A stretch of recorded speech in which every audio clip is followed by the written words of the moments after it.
নমস্কার বন্ধুরা, আমি অনুপ কুমার সাউ আবারও হাজির আপনাদের সামনে একটা নতুন বিষয় নিয়ে, নতুন টপিক নিয়ে।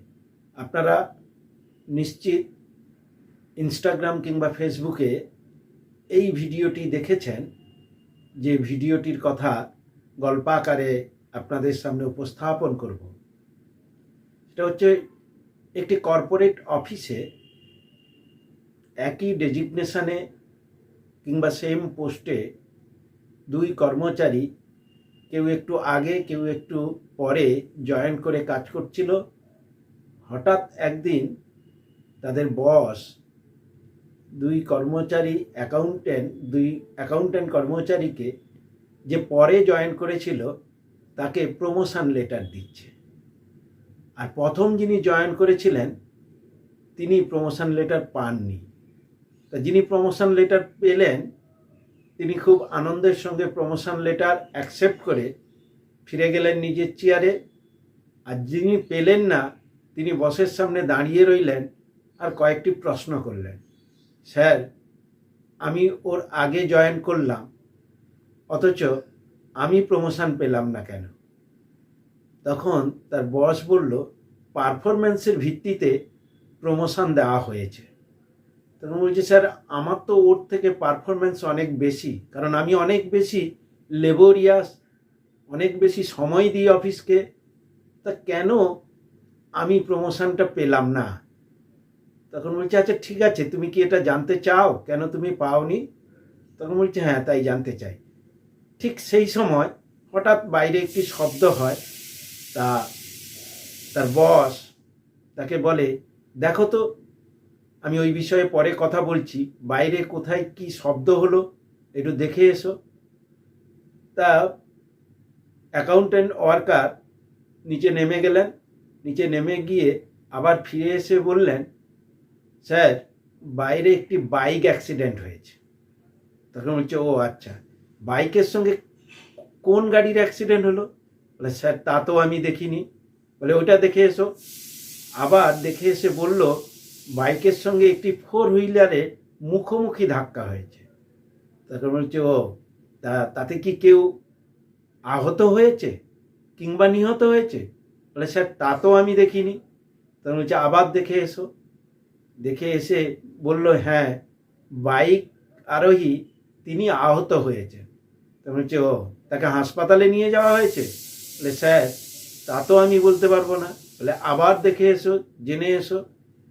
তা জেনে এলো, বললো, হ্যাঁ তাকে হাসপাতালে নিয়ে যাওয়া হয়েছে, ওখানে উপস্থিত কিছু মানুষ তাকে হাসপাতালে নিয়ে গেছে।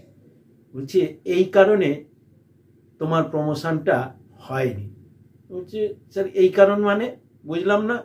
তখন বলছে, এই যে একটি ঘটনাকে বিশ্লেষণ করতে তুমি কবার নিচে গেলে আর কবার নিচ থেকে উপরে এলে সেটা বলো তো।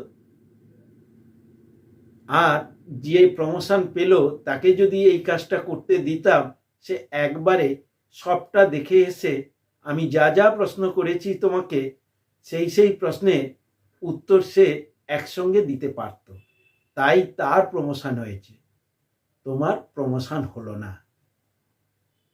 তা খুব মনে দুঃখ পেয়েছে। তা বন্ধুরা, এই গল্প থেকে বা এই যে ইনস্টাগ্রামে দেখা বা ফেসবুকে দেখা এই যে ঘটনা থেকে আমরা কিভাবে কি জ্ঞান লাভ করব বা কি পাবো, তাহলে আমাদের দেখাটা বা আমাদের নিরীক্ষণ করাটা একেবারে সুচারু হতে হবে, স্পষ্ট হতে হবে, যাতে সকল কোয়ারিজ বা প্রশ্নের উত্তর দেওয়া যায়। তাই এটা করতে গেলে বন্ধুরা সবার আগে একটি অভ্যাস করতে হবে। আপনারা নবম শ্রেণীর বইতে প্রথম ফিজিক্সের বইতে ভৌতবিজ্ঞান বইটার প্রথম চ্যাপ্টারটা উল্টালে দেখতে পাবেন, ওখানে জন কেলভিন একটি কথা বলেছেন, যে কথাটি হচ্ছে এই, যে আপনি বা তুমি যা কিছু বুঝেছো, যা কিছু জেনেছো, সেটাকে সংখ্যায় প্রকাশ করো। অতএব আমরা কথা বলতে গিয়ে আমরা সংখ্যার ব্যবহার কম করি। কেলভিন করতেন, তিনি প্রত্যেক বাক্যে একটা করে সংখ্যার ব্যবহার করতেন। আমরা যখন সচেতনভাবে এই সংখ্যার ব্যবহার করব প্রতিটি বাক্যে আমরা কথা বলতে গিয়ে, তাহলে আমার ধারণা এই যে মানে পুরো ঘটনাকে পুঙ্খানুপুঙ্খ ব্যাখ্যা করা বা পুরো ঘটনাকে পুঙ্খানুপুঙ্খ না দেখার অভ্যাসটা চলে গিয়ে মানে নতুন একটা অভ্যাস তৈরি হবে। তা কিভাবে সেটা সম্ভব? ধরুন উদাহরণ দিয়ে বলি, ধরুন আপনি এবছর পুজোতে ঠাকুর দেখতে গেছেন, আপনি বাড়ি ফিরেছেন, আপনার মিসেস কিংবা কেউ আপনার আত্মীয় কেউ জিজ্ঞেস করছে কটা ঠাকুর দেখলে? তুমি তখন কি উত্তর দেবে? অনেকগুলো দেখেছি, এই এখান থেকে ওখান, ওখান থেকে ওখান, এভাবে বলে। কিন্তু ওটা যদি সংখ্যায় প্রকাশ করার প্রবণতা বা অভ্যাস তোমার থাকে, তাহলে কি হবে?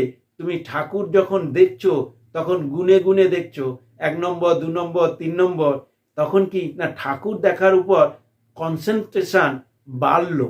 যে কোনো জিনিসে যদি সংখ্যায়, খেলা দেখতে গেছি কেমন, সেখানে দেখছি অনেক লোক।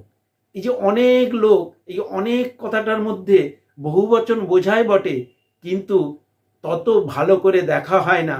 আমরা যদি দেখি যে মাঠের চারদিকে কেমন প্রায় 10,000 লোক দাঁড়িয়ে আছে, তাহলে আমরা সেটা যদি সংখ্যায় ব্যবহার করি, তাহলে প্রত্যেকটি কথা বলার সময় সংখ্যা ব্যবহার করলে তাহলে আমাদের দেখার অভ্যাসটা, দেখার প্রবণতাটা পরিবর্তন হবে। পরিবর্তন হলে কনসাসনেস বাড়বে এবং দেখবেন আপনি একটি পাওয়ারফুল মানুষে পরিণত হচ্ছেন। পাওয়ার বলতে ভেতরে ইন্টারনাল পাওয়ারের কথা বলছি, ওই এক্সটার্নাল পাওয়ারের কথা বলছি না, রাজনৈতিক নেতাদের মতন ওই পাওয়ারের কথা বলছি না। তা আমি ইন্টারনাল পাওয়ার বলতে মূলত 2-3টে জিনিস, আপনার ইন্টেলেকচুয়ালিটি অর্থাৎ আপনার নলেজ, আপনার স্কিল এবং আপনার চলাফেরা কথাবার্তা, এই যে পাওয়ারের কথা বলছি, এই পাওয়ারফুল মানুষে পরিণত হবেন। আর যখনই আপনি পাওয়ারফুল মানুষে পরিণত হবেন, আপনার জীবনে পরিবর্তন আসবে এবং পরিবর্তন আস্তে আস্তে আপনি সাকসেসের জায়গায় পৌঁছাবেন। নমস্কার।